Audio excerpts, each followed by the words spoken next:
Right guys, so here I am watching silicone dry, just waiting the required 7 days and keeping the clamps in place, and throughout the next couple of clips it could be day 1, day 2, day 5, day 7, that sort of stuff, so pretty exciting stuff.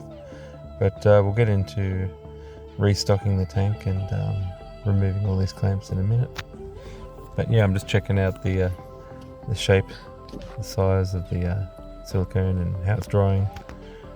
And yeah, there's still 80 litres of water there with lots of microbes and bacteria and plants, and snails. There's even some little fry, little Cory fry that we'll see a bit later on. And kept the heater in, just yeah, so we could have all the benefits of restarting the tank.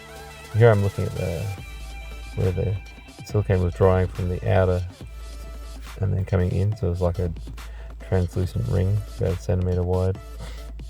And here are all the clamps gone, so this must be day 8.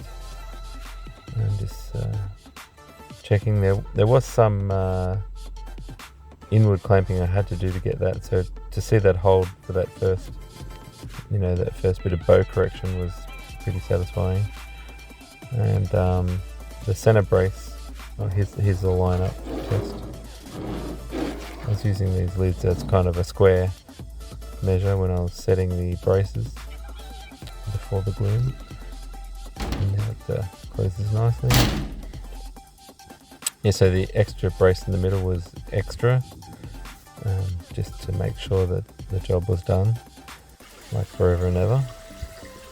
And now it's filling some water from the outside garden hose, and I would just bring in buckets of hot tap water to get it roughly around 20 something, 21, 22, and started filling. So here we are at about, say, 200 litres. It's about 550 when it's full. And here are all the guys. There's about 18 fish in here. Cory's, Boesemani, rainbows, and they're doing the best job to hide from me. And they'll be seeing some action in the tank in a minute. It's doing the last 50 litres or so with straight tap water, and just adding a little bit of prime, a little bit of stress coat, and just watching the temperature so it didn't fall below 20 for all the young fry that I had been seeing from time to time. And here I'm laying out a plan to extend the planter bed row concept, and just a bit of a semi-rescape going on, and then I'll build a rock wall around that.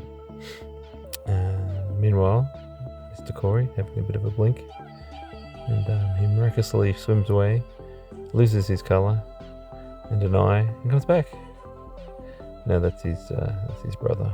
That's Lucky, the one-eyed albino sterbai corydoras. And here's one of his relatives. This is a guy that's just enjoying the whole tank to himself.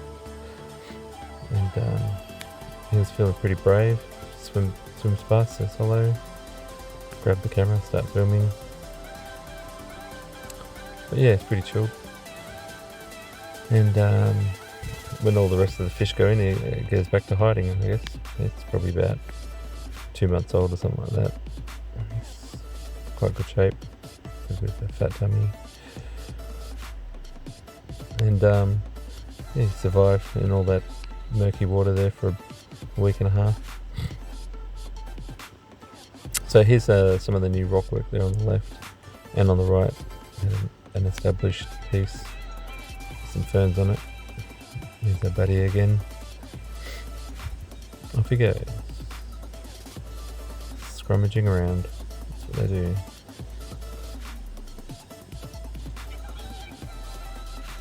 Oh.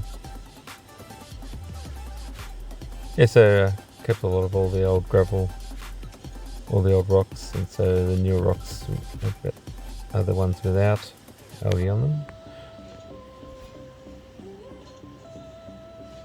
You can see there's a little bit of shells in there, which I could have picked out, but I didn't.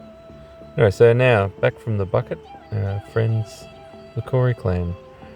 And when they first went in, they were kind of a ghostly pinkish colour, and until they started to get the idea that they're not just going to be hunted down with a net, and this is their new home for a while. There's the finished new rock peninsula. All those rocks are kind of pick them for their flat kind of stability on one angle, but still having a taller profile. And yeah, the Corys just played in the outflow for a while, a day and a half. They just couldn't stop it. But just being cooped up in the bucket, they thought, oh, this is pretty good. They just swam there for a day or two. They had to kind of snap them out of it and make them swim around the rest of the tank.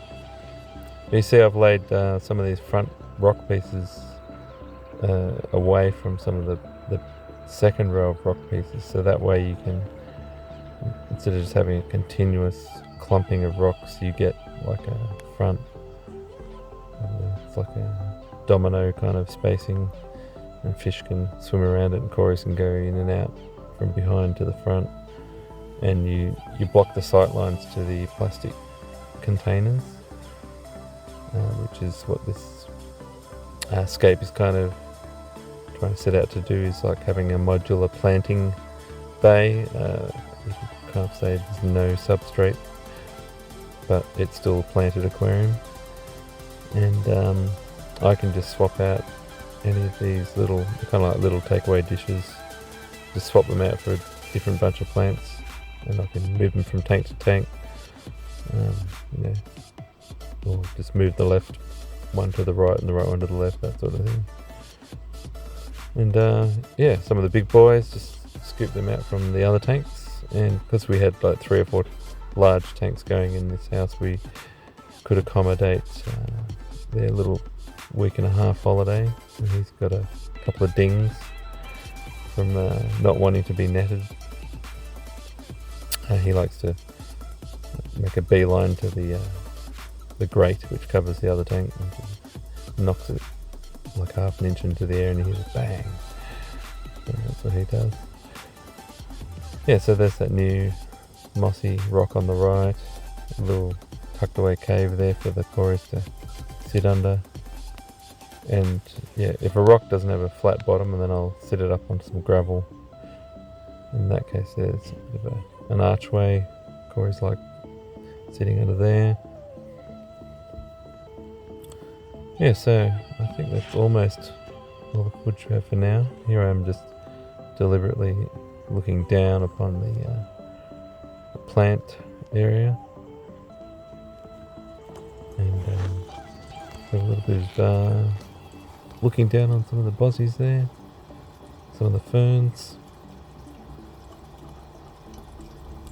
Yeah, so we should do another video once this gets a bit more established, and I'll just leave you with the rest of the footage here. Alright, catch you later.